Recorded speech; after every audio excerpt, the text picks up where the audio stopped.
We've finally left the madness and mayhem behind us, the evil, the injustices, the warnings, the sufferings, and so on. We've seen a decisive series of endings, and we can now focus on the new.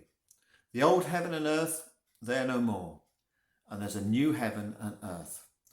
We're still in a strange and surreal world. I mean, what's the first thing that's seen? A city adorned as a bride. We're well used to John saying, "I saw this." But what is significant here is what he doesn't see. "I did not see a temple in the city, because the Lord God Almighty and the Lamb are its temple." God is not housed away from his people. He's not separated from them in terms of being spirit and then being physical. And there's no separation between earth and heaven as we have now, because the dwelling of God is with men and he will live with them. All the sorrow and pain associated with mortality and the old order has gone. And now we're in something wonderfully new and perfect. The word new is important. And in one sense, it's set against the word old. But it can mean more than that.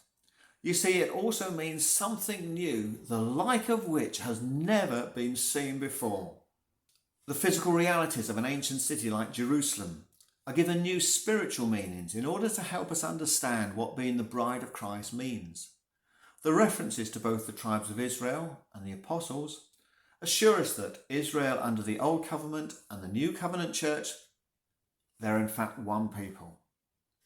Well, the walls are ridiculously thick and dazzling in beauty, but they speak of security and safety, but also of wonder and glory. Remember, the New Jerusalem is not so much about a place as such, it's describing how God's people will be, united with Christ, safe and secure, but wonderful and glorious. The gates are on all sides of the city, which would never ever happen. They were places of vulnerability, and particularly at night. But now there's no fear of that, and we have the picture of them being always open, and those from every tribe and tongue and nation inhabiting it, having come from all points of the compass. Now the city itself, in terms of its literal architecture, well, it's a total joke. It's a perfect cube, 1,400 miles long and wide and high. Why so big? Well, we've seen the great multitude that no one can count. And as Jesus himself said, "In my Father's house are many rooms." And the immenseness of the city is the assurance that there is room for that multitude. Why a cube? Well, the place where God dwelt in the Old Testament was similarly a cube. That was the Holy of Holies in the tabernacle. And God's people are truly a holy people.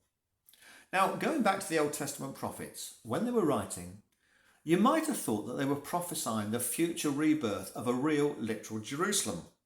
And this has given rise to some believing that the temple will literally be rebuilt and temple worship restored. The last few chapters of Ezekiel are one of the best examples. But right at the end, we can see that Ezekiel is in fact foreseeing the new Jerusalem of Revelation 21, as this city has the 12 gates for the 12 tribes. And it finishes with these words, "And the name of the city from that time on will be, the Lord is there." Similarly, the book of Isaiah has ending chapters that look forward. But to what exactly? "See, I will create new heavens and a new earth. For I will create Jerusalem to be a delight and its people a joy. I will rejoice over Jerusalem and take delight in my people. The sound of weeping and of crying will be heard in it no more." It's Revelation 21 again and the New Jerusalem, isn't it? We can see that what appear to be two separate prophetic strands involving literal Jerusalem and New Jerusalem, they are in fact one. Now, one final Old Testament link is the tree of life. There in the Garden of Eden in Genesis, and from where Adam and Eve were banished from the presence of God. The lost paradise has been more than restored through the cross of Calvary. Well, finally, remember our previous couple of bites were 4 funerals and a wedding. Have we missed the wedding? We had the invitation in chapter 19. And now we see the bride, the wife of the Lamb. She's in fact the new Jerusalem.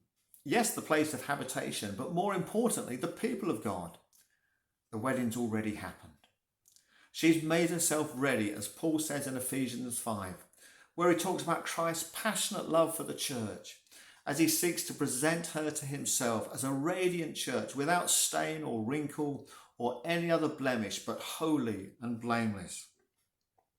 She is truly radiant now, an obvious contrast to the Babylon woman who had her own form of attraction.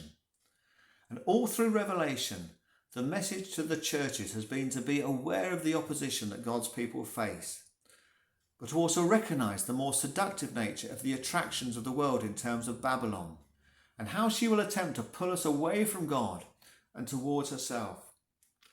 As the Apostle James puts it, don't you know that friendship with the world means enmity against God?